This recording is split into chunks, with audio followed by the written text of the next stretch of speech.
सबसे पहले तो welcome to Glitz Vision USA. Thank you. तो सर क्या कहना चाहोगे, कार्टेल आपकी सीरीज़ आने वाली है, सबसे पहले तो कैसा रहा आपका एक्सपीरियंस, क्योंकि after such a long time show series release होने वाली है, स्ट्रीम होने वाली है। एक्चुअली हाँ, मतलब कार्टेल को काफ़ी टाइम हो गया था, मगर मेरी अभी पंचमी 2 रिलीज़ हुई है जो ऑल्ट बालाजी के साथ थी। कार्टेल भी ऑल्ट बालाजी के साथ है। सो जहाँ तक एक्सपीरियंस का सवाल है, ऑब्वियसली मैंने ऑल्ट बालाजी के साथ काफ़ी काम किया है। लोगों को मैं जानता हूँ, जो टीम है, क्रिएटिव टीम है, उनको जानता हूँ मैं। जो हमारे डायरेक्टर थे कार्टेल के, सुयश, उन्होंने पंच बीट भी डायरेक्ट किया था। और जो हमारी कास्ट है, जो लंबी चौड़ी 130 एक्टर्स की कास्ट है, तो सभी बहुत टैलेंटेड हैं। साथ काम करने में बड़ा मज़ा आया, स्पेशली सुप्रिया जी के साथ, ऋत्विक के साथ, मोनिका, तनुज। तो टीम अच्छी है, जो लोग बना रहे हैं उनका विज़न बहुत अच्छा था। और जो मेरा कैरेक्टर था, वो ऐसा कैरेक्टर मैंने कभी प्ले नहीं किया। तो as an actor I was very excited, excuse me, I was very excited to work in this. And जब ऐसा आपका इन्वायरमेंट होता है तो जाहिर सी बात है कि जो काम निकल के आता है वो भी अच्छा ही आता है, कि आप कर रहे हैं जो आपको पसंद है, जो लोगों के साथ आप काम कर रहे हैं उनके साथ आपकी बनती है, कंफर्ट लेवल है। सो आई एम वेरी एक्साइटेड कि 20 अगस्त को जब आएगा, आप सब देखिएगा। डाउनलोड कीजिए alt Balaji and MX player, उसमें MX गोल्ड है। Subscription is less than ₹1 a day. Download कीजिए एंड कार्टेल देखिए। तो सर ज़रूर आपका शो जल्दी ही रिलीज़ होने वाला है, हर लोग देखने ही वाले हैं, लेकिन अगर कुछ आप अपने किरदार की खासियत अगर बता सकें। हाँ, जहाँ तक मेरे कैरेक्टर का सवाल है, उसको मजाक में मैं बोलता हूँ कि he is the modern day Gabbar Singh. क्योंकि इस शो के बाद माँ बोलेगी बेटा सो जा, नहीं तो जो मेरे कैरेक्टर नाम है दोराब जी आ जाएगा। नहीं, but basically Dorab ji is a rich industrialist, one of the biggest industrialist in Mumbai. और तो ऑब्वियसली वो कनेक्टेड है पॉलिटिशियंस के साथ, अंडरवर्ल्ड के साथ कनेक्टेड है। और अंडरवर्ल्ड में थोड़ा एक कशमकश चल रही है, ओवर पावर। मेरी जितनी फैमिलीज हैं, स्पेशली आंग्रे फैमिली की, कौन कंट्रोल क्या करेगा। और दोराब जी इसमें देखता है एक अपॉर्चुनिटी है जिसमें वो अपनी चाल चल के अननोइंगली सबको कंट्रोल करेगा। उसका ये एक सपना है, एंड वो कामयाब होता है कि नहीं, ये इसके लिए आपको शो देखना पड़ेगा। सर लेकिन आपकी पर्सनालिटी से हटकर आपने ये किरदार किया। हाँ, डेफिनेटली मैं ऐसा बिल्कुल नहीं हूँ जो, मगर वही मज़ा है। आप जब एक्टर बनते हैं, उसका सबसे बड़ा फ़ायदा और सबसे जो चीज़ आकर्षित करती है, जो मुझे करती थी, आपको मौका मिलता है कि एक ज़िंदगी में आप अनेकों ज़िंदगियाँ जीते हैं। कभी आप ये करते हैं, कभी आप, अब रियल लाइफ में तो कभी होता नहीं है कि आप, बारिश हो रही है और आप हाथ करके कोई लव सॉन्ग गा रहे हैं, कुछ है ये, मतलब जो आपको मौके मिलते हैं अलग अलग कैरेक्टर प्ले करने के, जो आपसे हटके हों, तो उसे मज़ा आता है। तो इसमें भी मुझे एक बहुत ही डार्क कैरेक्टर, जो मैं ऑब्वियसली रियल लाइफ में नहीं हूँ, प्ले करने को मिला। तो it's fun not to be yourself. नहीं तो आप, अगर आप अपना ही मतलब जैसा मिलता जुलता कैरेक्टर करेंगे तो बोर हो जाता है इंसान कि हाँ यार सेम चीज़ कर रहा हूँ मैं तो रियल लाइफ में ऐसा हूँ। अगर कुछ हटके कर रहा हूँ जिसमें आपको भी सरप्राइज़ होगा, ऑडियंस भी देखेगी, वो भी सरप्राइज़ होगी, तो it's more exciting, more challenging, more fun, and that's why I think end result भी अच्छा होगा। अच्छा सर, आप इतने वक्त से काम करते आ रहे हैं, ज़रूर जानना चाहेंगे कि हर जेनरेशन, हर जॉनर में आपने काम किया है, लेकिन हर जनरेशन के साथ भी काम किया है, चाहे वो बच्चे हैं या फिर एजेड हो, या फिर क्योंकि पहले देखा जाता था हमेशा कि लीड्स के ऊपर ज़्यादा सेंट्रिक होता था, कभी शो या फिर कोई भी कहानी हो, लेकिन अब इक्वली कहीं ना कहीं चांसेस मिल रहे हैं साइड पैरेलल कैरेक्टर्स को भी, सपोर्टिंग को भी। एक्चुअली मुझे इंडस्ट्री में 20 साल से ज़्यादा हो गया। तो पहले होता था कि मेन, जैसे आपने कहा, बिल्कुल सही कहा, कि होता था जो मेन है वो हीरो और हीरोइन होता था। हीरोइन भी एक तरफ इतना ना, मेन हीरो होता था, और बाकी जो कास्ट थी वो सपोर्टिंग कास्ट कहलाती थी, कि उनका मकसद यही था कि आप हीरो को इतना ग्लोरीफाई करें, लार्जर देन लाइफ बनाएं। तो जो स्टोरी लिखी जाती थी वो हीरो हीरोइन को लिखी जाती, बाकी हाँ यार इसको ये ठीक है, जो डिटेल्ड कैरेक्टराइजेशन थी वो मिसिंग थी। क्योंकि हमारी इंडस्ट्री में भी ऐसा था कि लोग अगर थिएटर देखने जाते हैं, फिल्म देखने जाते हैं, तो हीरो के अकॉर्डिंग जो आपको इनिशियल मिलता है उसमें कौन है, शाहरुख है कि सलमान है कि अक्षय है, कौन है, तो इसलिए उनके इर्द गिर्द कहानी भी बनती थी। मगर अब टाइम बदल गया, अब टाइम बदल गया कि देख लिया लोगों ने, अब देखते हैं कि कंटेंट क्या है, अब अलग क्या करके दिखा रहे हैं हमारे को। क्योंकि अब नई जनरेशन आई है जो जिसको एक्सपोजर हो गया इंटरनेशनल सिनेमा का, इंटरनेशनल वेब शोज़ का, तो वो कुछ भी एक्सेप्ट करने को तैयार नहीं होती है। कुछ भी दे दो वो नहीं एक्सेप्ट करेगी, वो सोचेगी। वो इंडिया की youngest population youngest in the world है, आई थिंक हमारी एवरेज एज कोई 26 है। तो ये लोग ऑब्वियसली बड़े हुए हैं इंटरनेट के ज़माने में, हमारे टाइम में इंटरनेट नहीं था, तो किसी को पता नहीं था वहाँ क्या हो रहा है, क्या चलता था। अब सबको मालूम है, अब सब बोलते हैं भाई ऐसा कैसे हो सकता है, ये क्यों कर रहा है, ये क्यों नहीं कर रहा है, ये लॉजिक क्या है। तो एक तो ऑडियंस बदल गई है, सेकेंडली जो OTT का प्लेटफॉर्म है उसने काफ़ी फ़र्क किया है, क्योंकि जब आप फिल्म बनाते हैं उसमें बहुत सारा पैसा आपको पब्लिसिटी में लगाना पड़ता है। तो अगर आप कोई बड़े एक्टर को नहीं लेंगे तो आपको अपनी फिल्म को प्रमोट करना मुश्किल हो जाता है, राइट। तो क्योंकि आपको इनिशियल नहीं मिलेगा। अगर छोटा का एक्टर है या नया कोई न्यू फेस है, उसको बहुत पैसा डालना पड़ेगा कि उसको लोगों को पता चले है कौन। मगर OTT एक ऐसा प्लेटफॉर्म है which is totally content driven. इसमें आपको कोई बड़े स्टार की ज़रूरत नहीं है अगर आपका कंटेंट अच्छा है। All you need is a good vision, good team, good performance, and अगर वो अच्छा है तो चलेगा। उसमें एक भी नॉन फेस हो या नहीं हो कुछ फ़र्क नहीं पड़ता। तो आई थिंक ऑडियंस बदल गई है और OTT जैसा प्लेटफॉर्म आ गया जिसमें जो यंग जनरेशन है, जैसे जो डायरेक्टर्स हैं, राइटर्स हैं, फिल्म मेकर्स हैं, जो नई चीज़ एक्सपेरिमेंट करना चाहते हैं, जो पहले नहीं कर पाते थे बिकॉज उनके पास कोई बड़ा स्टार नहीं था। क्योंकि प्रोड्यूसर हमेशा ही पूछता है डायरेक्टर से, ठीक है आपका आइडिया अच्छा है, सब ठीक है, कौन स्टार है आपके पास, किसी को साइन किया आपने। अब उसकी ज़रूरत नहीं है आपको, अगर आपका कंटेंट अच्छा है लोग पसंद करेंगे। तो दैट इज़ जो मेन चेंज आया है which is for the best. ज़्यादा अच्छा काम बनता है, डिफरेंट है, डिफरेंट अपॉर्चुनिटीज़ हैं, सबके लिए अपॉर्चुनिटीज़ हैं।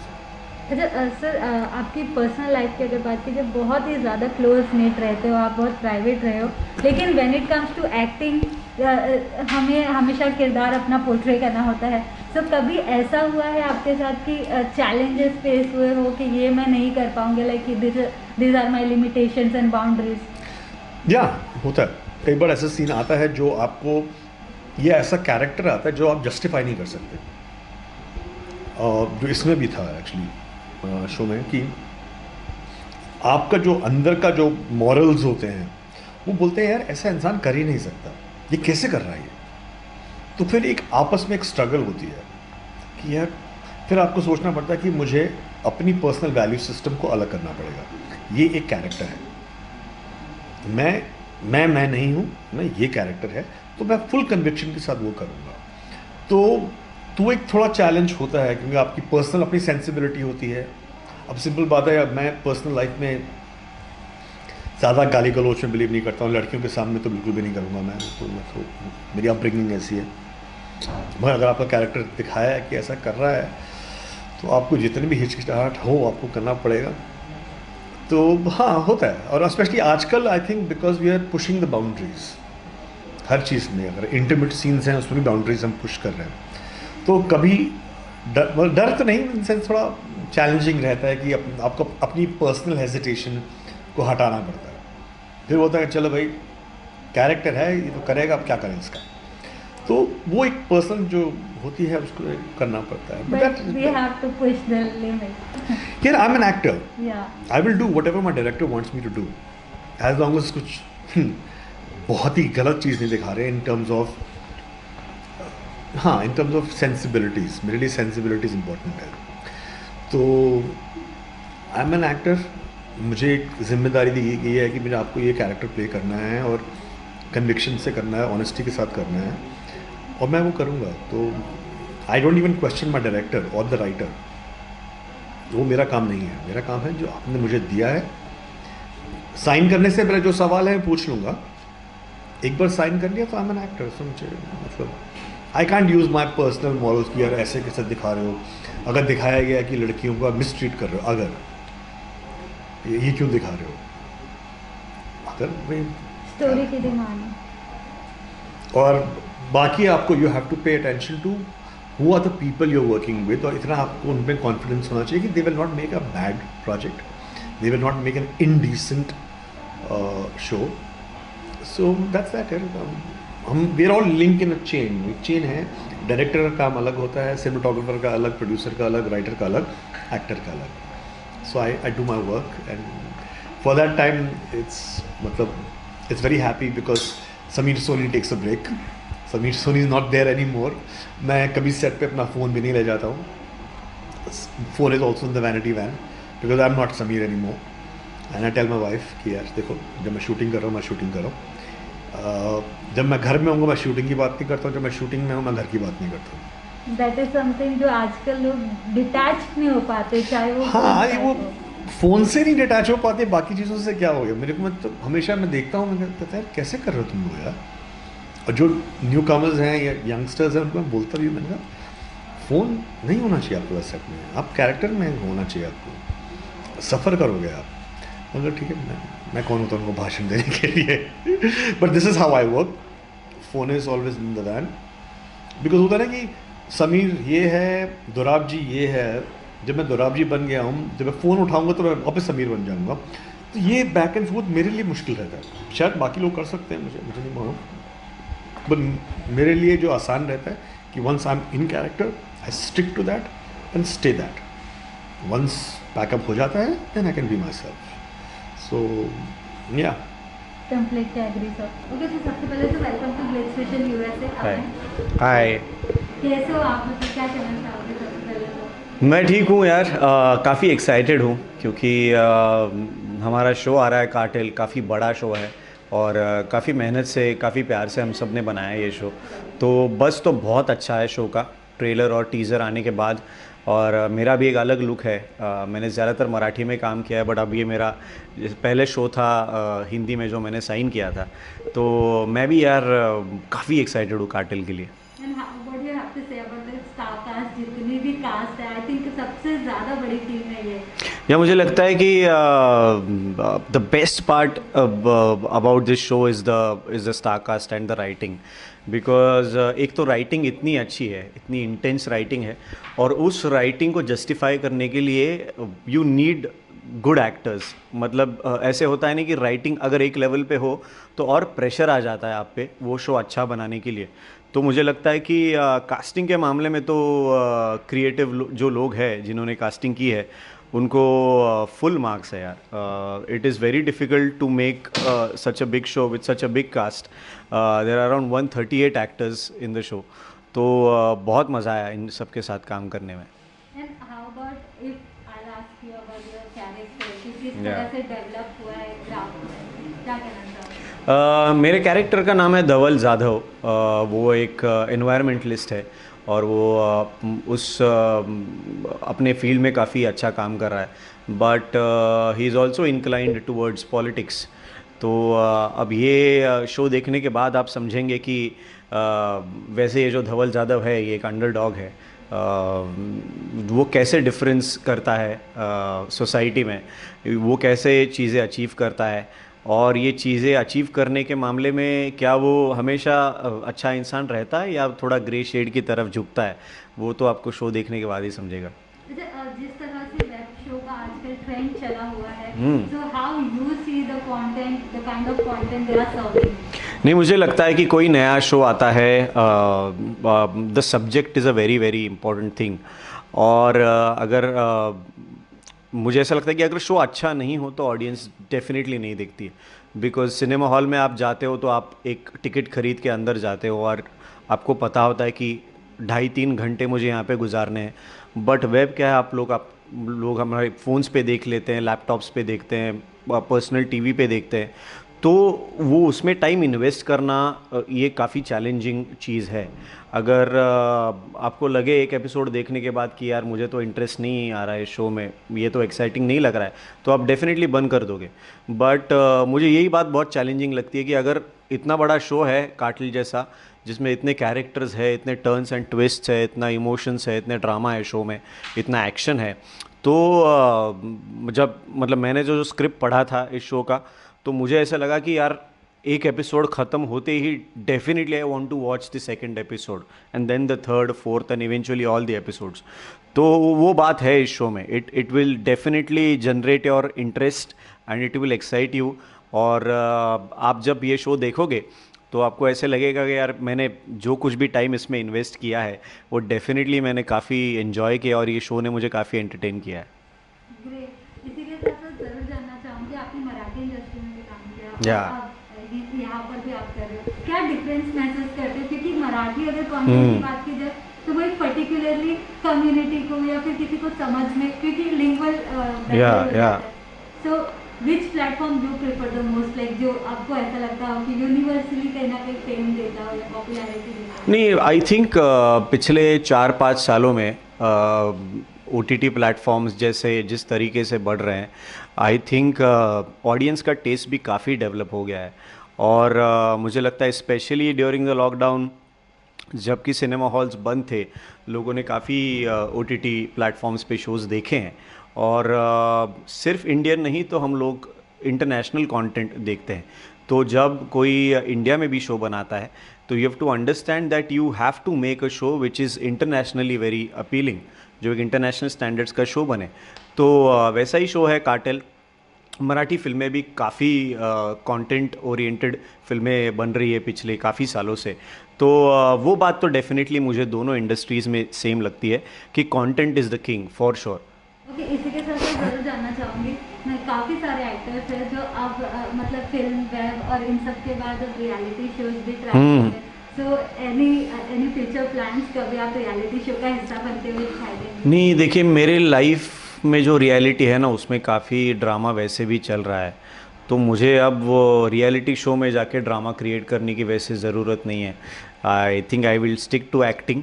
और रियलिटी शोज़ मुझे देखने में बहुत मज़ा आता है, बट मेरी लाइफ में काफ़ी ड्रामा वैसे चलते रहता है, तो मैं वही करूँगा। अच्छा, एज यू सेड कि आप रियलिटी शो देखते हो, so big boss OTT is going on, have you seen the episode? No, I haven't at the time. I've been really busy promoting Cartel. Okay, इसी के साथ साथ lastly any message for your fans? I don't know यार, मतलब मैं क्या बोलूँ। I think fans, there have been a few fans who been extremely loyal. I know कि सब लोग बिजी होते हैं, बट मुझे ऐसा लगता है कि कार्टेल जैसा शो है जो आप लोगों को बिल्कुल मिस करना नहीं चाहिए, क्योंकि काफ़ी टाइम बाद ऐसा शो आया है जिसमें इमोशंस है, ड्रामा है, एक्शन है, there is everything, there are a lot of elements. और शो में 138 कैरेक्टर्स है, तो डेफिनेटली ऐसे काफ़ी कैरेक्टर्स है, उनके काफ़ी ट्रेट्स है जिन सब से आप रिलेट कर पाओगे। तो ऐसे शो बार बार बनते नहीं हैं, तो एक बन गया है बहुत अच्छा शो जिसका नाम है कार्टेल, जो 20 अगस्त से आ रहा है ऑल्ड बालाजी पे, सो प्लीज़ देखिए। You know, it was like a bit of a reveal for me as well, you know, when I used to see so many people and such talent, you know, under one roof. So, bas maza aaya. It was a big opportunity for me to, you know, rub shoulders with such wonderful talent in the profession, and खूब सीखने को मिला, खूब, you know, observe करने को मिला, and I know it sounds like a big cliche, but it was one big happy family. बहुत मज़ा आया शूट करके, and I just hope जितना मज़ा हमें शूट करने में आया उतना मज़ा आप लोग को शो देखने में आए। अच्छा, बालाजी के साथ एसोसिएशन ये अपने आप में कहीं ना कहीं बहुत बड़ी चीज़ होती है, so how was your feeling? जी, मेरा उन बालाजी के साथ पुराना रिश्ता है। मैंने एक टीवी शो भी किया है इनके साथ कुछ तकरीबन 4-5 साल पहले, तो अपने आप को खुशनसीब मानता हूँ कि इनके साथ काम करने का मौका मिला। मेरी मम्मी तो इनकी डेली सोप्स की खूब अत्यंत बड़ी फ़ैन है, तो उनको बहुत अच्छा लगता है कि जब मैं, यू नो, एकता मैम और बालाजी के साथ जुड़ता हूँ या उनके साथ काम करने का मुझे अवसर मिलता है। एंड आई थिंक ऑल्ट में मेरी ये पहली आउटिंग है, तो on OTT web it's my first collaboration with alt, and we've put our heart and souls into it, so I hope you know, it goes out there and makes the right kind of noise and entertains everyone who watches it. अच्छा, आपका take जरूर जानना चाहेंगे कि today's time जिस तरह से web series का कंटेंट क्रिएट किया जाता है, how much you are happy, like मतलब जिस तरह का एक फ्रीडम है कहीं ना कहीं इस प्लेटफॉर्म को मिला हुआ, so how you see that? जैसा कि आपने कहा कि एक फ्रीडम है इस प्लेटफॉर्म में, एंड मुझे लगता है आर्ट के लिए प्री रिक्विजिट फ्रीडम होता है। तो मैं तो बस यही बोलूँगा कि क्योंकि फ्री है and free in the sense this is no censorship और दिस नो कुछ बंदिश नहीं है, कोई दायरे नहीं है, तो उसमें खूबसूरत काम बनता है। अब जिसको जिस तरह का काम बनाना है वो बनाए, उस पर मेरी कोई विचारधारा नहीं है। अगर आप अच्छी कहानियाँ बना रहे हैं, अच्छे किरदार लिख रहे हैं, मुझे बस उससे ही लेना देना है। बाकी किस जॉनर में है वो ऑडियंस के ऊपर है, वो किस तरह का कंटेंट सराहती है। और ऑडियंस भी बहुत वेरीड होती है, बहुत डाइवर्स है, तो जिसको जिस तरह का मसाला चाहिए उसको उस तरह का मसाला मिलता है। एंड आई मीन इससे अच्छी बात क्या हो सकती थी। एक्टर्स के पास इतनी सारी अपॉर्चुनिटीज़ हैं और ऑडियंस के पास इतनी ज़्यादा चॉइस है, तो it's a win win for everyone. And what about the medium, जितने भी मीडियम है, लाइक टीवी हो गया, फिल्म या वेब सीरीज, कौन सा मीडियम सबसे ज़्यादा आपको अप्रोचिंग लगता है? जी, मुझे कहानियाँ अच्छी लगती हैं और दिलचस्प किरदार पसंद है। बाकी कहानी अगर टीवी पे हो, वेब पे हो, फिल्म पे हो, मैं बहुत प्लेटफॉर्म एग्नोस्टिक हूँ, मुझे उससे कोई ख़ास फ़र्क नहीं पड़ता। बट अगर बनाने वाले की नीयत और सीरत अच्छी है और कहानी अच्छी है और किरदार बेहतरीन है, मैं उस तजुर्बे का भूखा हूँ।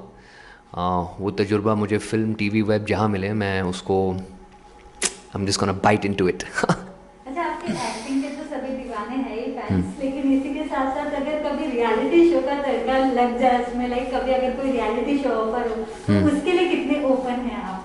जी, मैं ओपन हूँ एंड हालांकि आई डोंट नो कि मैं रियलिटी शो में खूब नाम कमा पाऊँगा, क्योंकि I don't think I am a very entertaining person in life, कुछ for the lack of a better word, maybe I'm generalizing here, but I'm not a drama queen and I think drama sells big time in reality TV.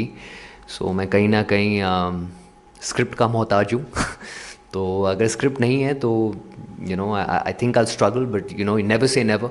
May be कुछ मुझे अपने बारे में सीखने को मिलेगा कोई शो करके, तो I am always open to it and I am always looking for new experiences. And reality shows की रीच बहुत अच्छी होती है, तो ऑडियंस बेस आपको मल्टीप्लाई करने का बहुत अच्छा मौका मिलता है। So if it happens, why not. अच्छा, इसी के साथ साथ आपसे जरूर जानना चाहेंगे, आप कोई ऐसे शो या सीरीज देखते हो जो फ्री टाइम में आप एंजॉय करते हो? जी, बहुत कंटेंट देखता हूँ मैं तो पूरा चार्ट रखा है मैंने, जो भी OTT स्पेस है डिफरेंट प्लेटफॉर्म्स का। एंड बहुत शोज़ मुझे पसंद हैं। एंड अगर रियलिटी शोज़ की बात करें, तो अगर आपने रियलिटी शोज़ की बात की, तो मैं खतरों का खिलाड़ी देखता हूँ। That's one show I really enjoy. I am a big Rohit Shetty fan as well. तो that's one show which I follow regularly. आजकल बिग बॉस देखता हूँ because I am a Karan Johar fan. तो I love the charm, the charisma, the spontaneity he gets on screen. And OTT shows, so I mean, I can't name any. I can't name one because it's going to be unfair to all the others. But there's wonderful content out there, and cinema घर की कमी महसूस होती है, but इतनी भी नहीं होती thanks to these OTT shows and films that are coming out, जो हमारा मनोरंजन करते हैं और मज़ा आता है यार। घर बैठे भी खूब सीखने को मिलता है, खूब एंटरटेन होते हैं। What more can we ask for? देखते हैं whom you are supporting, या फिर जिनकी आपको परफॉर्मेंस सबसे ज़्यादा पसंद आती हो इन खतरों? In Khatro, I watched, I know Ravi Bhai and I know Ritwik thoda bahut. So I used to watch that season a lot. So Ravi Bhai, तो मतलब I really like him as a human being. I've spent some time with him, so I know he's a nice guy. So I used to watch the show then. मैंने तो उस season के मैं I was definitely supporting Ravi Bhai. And Rohit Shetty fan हूँ और उनको तो मेरे सपोर्ट की खैर कोई ज़रूरत नहीं है, बट या आई am always rooting for him.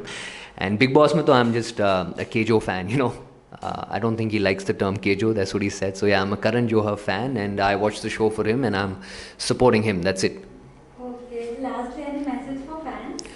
I'll just say कि बहुत मेहनत से, बहुत शिद्दत से हमने ये शो बनाया है। तकरीबन 1.5 साल लगे हैं, 130 एक्टर्स हैं, तो इस शो में हर तरीके का तड़का है, मसाला है, कहानी भी अच्छी है। It's a wonderful show, we've put our heart and souls into it. सो हमें जितना बनाने में मज़ा आया, होपफुली आपको देखने में मज़ा आएगा। हमने प्यार से बनाया है, आप हमें खूब प्यार दीजिए। On the 20th of August, 1:30 PM, Alt Balaji Cartel. So lock the date. Thank you. Hi, this is Ameya Wag and you're watching Glitz Vision USA. Hi guys, this is Vibhav Roy and you're watching Glitz Vision USA.